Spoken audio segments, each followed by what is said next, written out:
ரிஷபராசி. யோகம் என்பது வெற்றி தோல்வி மீதான பற்றுதலை விட்டுவிட்டு உன் கடமையை செய்வதில் உறுதியாக இருப்பதால் யோகம். நம்ம முன்னோர்கள் ஒவ்வொன்றும் ஒவ்வொரு வழி கொடுத்திருக்காங்க. யோகம் என்பது வெற்றி தோல்வி மீதான பற்றுதலை விட்டு உன் கடமையை செய்வதில் உறுதியாக இருக்கணும். ஒர்க்கு ஒர்ஷிப், கர்மமே கண்ணாயினார், செய்யின் தொல்லை தெய்வம். அதைத்தான் இப்படி மாத்தி சொல்றாங்க. வேற ஐயாவிட்ட சிதம்பர ரகசியமே இல்லை.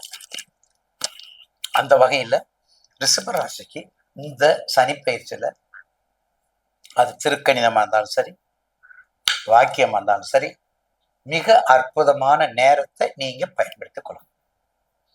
அப்ப எந்தெந்த வகையில நீங்க பறிந்து கொள்ளணும் பாருங்க. எந்தெந்த வகையில உங்களுக்கு ரிஷபராசி நல்லா இருக்கு பாருங்க. ஏற்கனவே சனீஸ்வரனுடைய பார்வை 3, 7, 10. அப்ப மேஷத்துக்கு மிதனத்தை பார்க்கிறாரு. இப்ப ரிஷபத்துக்கு வாங்க. ரிஷபத்துக்கு 3ஆம் இடம் கடகம். அப்ப கடகத்தை பார்க்கிறாரு. அப்புறம் கடகத்தையும் பார்க்கிறாரு. நிச்சயமாக ஒரு நல்ல வாய்ப்பை நமக்கு எடுத்துக்கிறார். அப்ப 3, 7, 10. அப்ப 3 கடகம், விருச்சகம், கும்பம். கடகம், விருச்சகம், கும்பம். 3, 7, 10. அந்த வகையில அந்த ராசிக்கு மட்டும் பத்தாது. அந்த ராசிக்கு பார்வைக்கு பக்கத்துல என்ன வீடு, முன்னாடி பின்னாடி என்ன வீடு, இதெல்லாம் நம்ம தெளிவுபடுத்தணும். இதெல்லாம் நம்ம தெளிவுபடுத்தி வந்தா தான் நம்ம ஒரு ஆன்சருக்கு வர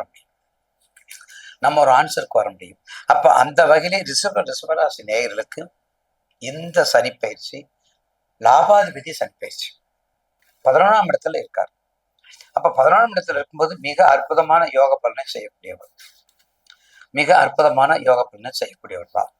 ஏற்கனவே ரிஷபராசிக்கு 9க்கும் 10க்குரிய தர்ம கர்மாதிபதி கொடுக்கக்கூடியவர். ரிஷபத்துக்கு தர்ம கர்மாதிபதி கொடுக்கக்கூடியவர் லாபாதிபதி இருக்கார். இதை விட என்னங்க வேணும் சிறப்பு? இப்ப என்ன செய்யணும் நேயர்கள்? உங்க ஜாதகத்தை எடுத்துக்கங்க. உங்க அடிப்படை, உங்க ஜனன ஜாதகத்தை எடுத்துக்கங்க. உங்களுக்கு என்ன லக்கணம், என்ன திசா, என்ன புத்தி, என்ன அந்தரா, என்ன சூட்சமம், இதை நீங்க அப்படியே சப்மிட் பண்ணி வச்சுக்கோங்க. அப்படி வச்சுட்டு நீங்க இதை அப்படியே ஃபாலோ பண்ணுங்க. அப்ப ரிஷபராசி நேயர்களுக்கு இப்ப ஐயா சொல்லிட்டாங்க, இதே மாதிரி தெளிவா சொல்லிட்டாங்க. தயவு செய்து பொய் சொல்றதல், திருடுதல் கூடாது. எதை வேணாலும் செய்யலாம். இந்த தொழிலுக்கு பொய்யே ஆகாது. எனக்கு நேயர்கள் அதுக்கு நிறைய ஒத்துழைப்பு கொடுக்குறீங்க. பாதம் பணிந்து வணங்குகின்றேன். எதுக்கு பொய் சொல்லணும்? உண்மையை சொல்லணும் வேண்டியதானே.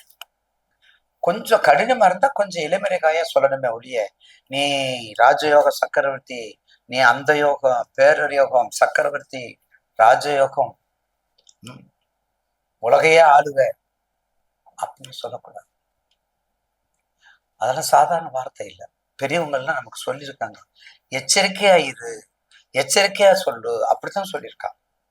அப்ப ரிஷபராசிக்கு கண்டிப்பா இன்னும் 1 வருடமாவது, நல்லா புரிஞ்சுக்கங்க, இன்னும் 1 வருடத்திற்கு அது திருக்கணிதமா இருந்தாலும் சரி, வாக்கியம் வந்தது மிக மிக பெரிய அச்சீவ்மெண்ட்டை நீங்க எடுத்துக்கிறீங்க. எந்தெந்த வகையில? உங்க குடும்பத்துல உயர்வை கொடுக்கும், சகோதரத்துல உறவை கொடுக்கும், கணவன் மனை உறவு மிக அற்புதமாக ஓடும், குழந்தைகள் படிப்பு நல்லா எக்ஸிக்யூட்டிவா படிக்க வைங்க. தொழில் இருக்குதே, ரிஷபராசிக்கு தொழில் இருக்குதே, அப்பா சொல்லவே முடியாது. 10 கோடி இன்வெஸ்ட்மெண்ட் போட்டோம்னா இன்னொரு 15 கோடி போடும். ஐயா சொல்லியிருக்காங்க, நிச்சயமா போடுங்க, வெற்றி உங்களுக்கு தான். ஆனா என்ன சப்போர்ட்? உங்க தசாபுத்தி சப்போர்ட். உங்க தசாபுத்தி சப்போர்ட் இருக்கணும். தசாபுத்தி சப்போர்ட் இல்லைன்னா எங்களை குறை சொல்லக்கூடாது. உங்க தசாபத்தியை மட்டும் சப்போர்ட்டா வச்சுக்கிட்டீங்கன்னா, நீங்க 15 கோடி இன்வெஸ்ட்மெண்ட் போட்டு பெரிய ஹோண்டாய், பெரிய மகேந்திரா சிட்டி, இன்னொரு மகேந்திரா சிட்டி கூட உருவாக்கலாம். எப்ப? 6/3/2026 இருந்து 7/3/2027 வரையும் கூட உங்களுக்கு அலக்கால் வைக்கலாம். ரிஷபராசி என்னவா இருக்கக்கூடாது? கடக லக்கணமும் சிம்ம லக்கணமும் இருக்கக்கூடாது. அவாய்ட் பண்ணிக்கணும். கடக லக்கணம் சிம்ம லக்கணம் இல்லை. ராசி ரிஷபராசி. உங்க பக்கத்துல உங்க மனைவி, உங்க துணைவர் ஜாதகத்தை பாருங்க. அவங்க ரிஷபராசி, மிதுன லக்கணம் அடிச்சுன்னு இருக்குங்க. ரிஷபராசி கன்னியா லக்கணம், ரிஷபராசி மகரம் கும்ப லக்கணம். அந்த ஷார்ட்டடா வரணும். அந்த எல்லாத்துக்கும் அந்த ரிலேட்டிவிட்டியா வந்தா தான் ஒத்து போகும். கணவன் மனைவி உறவும் சரி, பார்ட்னர்ஷிப் உறவும் சரி, எல்லாமே அந்த உறவு சப்போர்ட்டா போகக்கூடியது. அந்த கிரகங்கள் நட்பு பகை இல்லாம இருக்கணும், அப்பதான் சப்போர்ட்டா போகும். அப்ப ரிஷபராசிக்கு இப்ப உங்களுக்கு அதனுடைய தன்மையை சொல்லியாச்சு. லாபாதிபதியா இருக்காரு, மிக அற்புதமா வேலை செய்யுதுன்னு அர்த்தம். அதை விடுத்து தொழில் ரொம்ப முக்கியம் இல்லையா? தொழிலுக்கு உரிய இடம் ஆணிவேர், ரிஷபம் ஆணிவேர், கர்மாதிபதி, ப்ரொபோசலுக்குரிய ஜாபுக்குரிய இடம். அப்ப என்ன தொழில் செய்யணும்? டெக்ஸ்டைல்ஸ், இனிப்பு சம்பந்தப்பட்டது, பேக்கரி சம்பந்தப்பட்டது, வெளிநாடு சம்பந்தப்பட்டது. அங்கே சந்திரன் உச்சம், மேசத்துல சூரியன் உச்சம், ரிஷபத்துல சந்திரன் உச்சம்.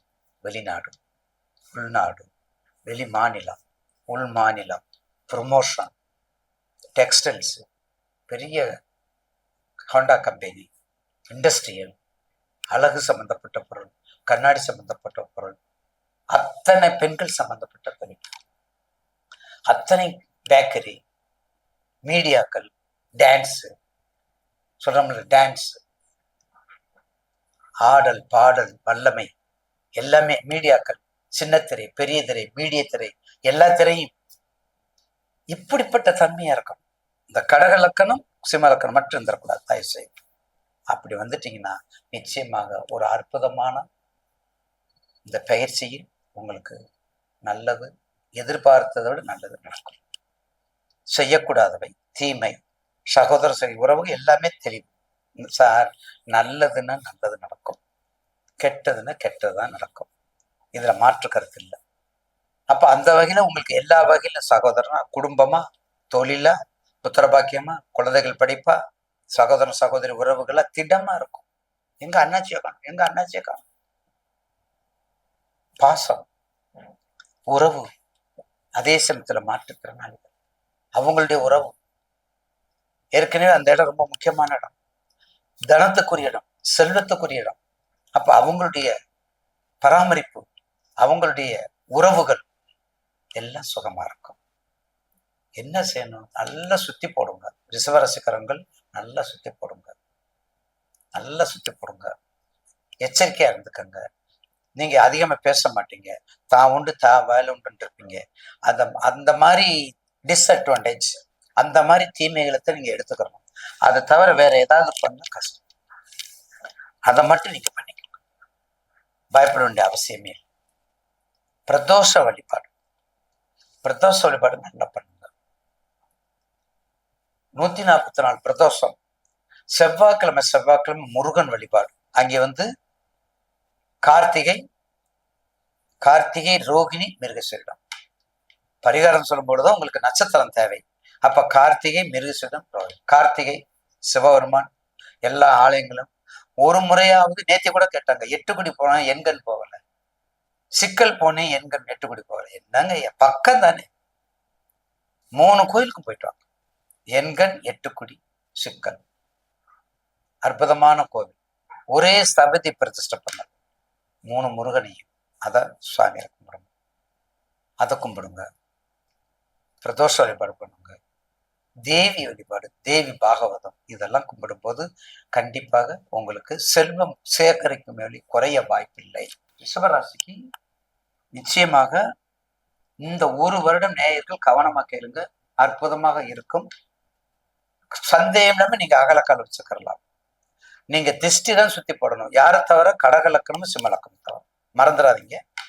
8 கண் எண்குடி, தேவி வழிபாடு, தேவி பாகவதம், குறிப்பாக திருவானைக்கால். ஏன்னா ரோகிணி நட்சத்திரம் திருவானைக்கால், ரோகிணி நட்சத்திரம் திருவானைக்கால், ஸ்ரீரங்கநாதர் வழிபடுங்க. ரிஷபராசிக்கு 50% 2.50 ஸ்டார் ரேட்டிங். 50% நேயர்களுக்கு 2.50 ஸ்டார் ரேட்டிங். வாழ்த்துக்கள்.